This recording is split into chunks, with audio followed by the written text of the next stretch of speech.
Allahabad high court ने शुक्रवार 1 सितंबर को लिव इन रिलेशनशिप पर टिप्पणी की है। कोर्ट ने कहा है कि जानवरों की तरह हर मौसम में पार्टनर बदलने का कॉन्सेप्ट एक सभ्य और स्वस्थ समाज की निशानी नहीं हो सकती। व्यक्ति को शादी में जो सुरक्षा, सामाजिक स्वीकृति और ठहराव मिलता है वह कभी भी लिव इन रिलेशनशिप में नहीं मिल सकता।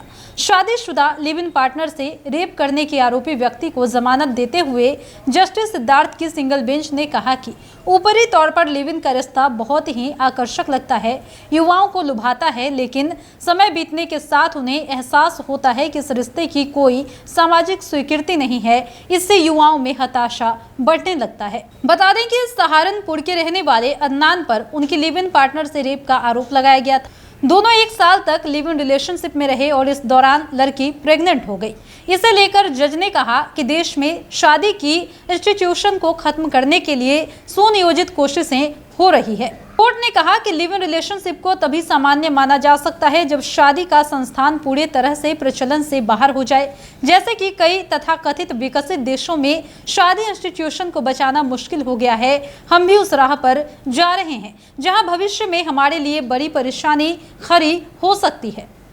अपने पति या पत्नी से बेवफाई करने की आजादी से लिव इन रिलेशनशिप में रहने को प्रोग्रेसिव सोसाइटी की निशानी बताया जा रहा है। ऐसी बातों से युवा आकर्षित होते हैं, लेकिन वो इस बात से अनजान होते हैं कि आगे जाकर इसका क्या नतीजा होगा।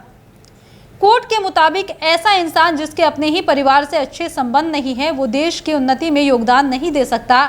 ऐसे पुरुष या महिला के पास कोई आधार नहीं होता।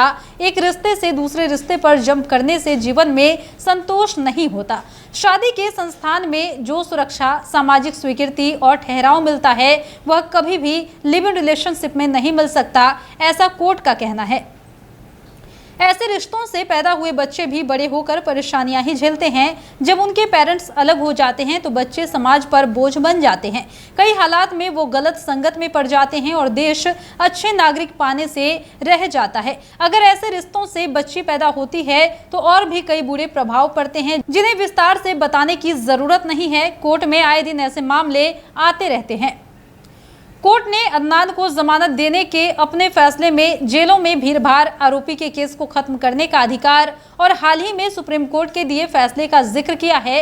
इसके अलावा ये भी कहा है कि टीवी सीरियल, वेब सीरीज और फिल्में देखकर युवा लिव इन रिलेशनशिप की ओर आकर्षित होते हैं।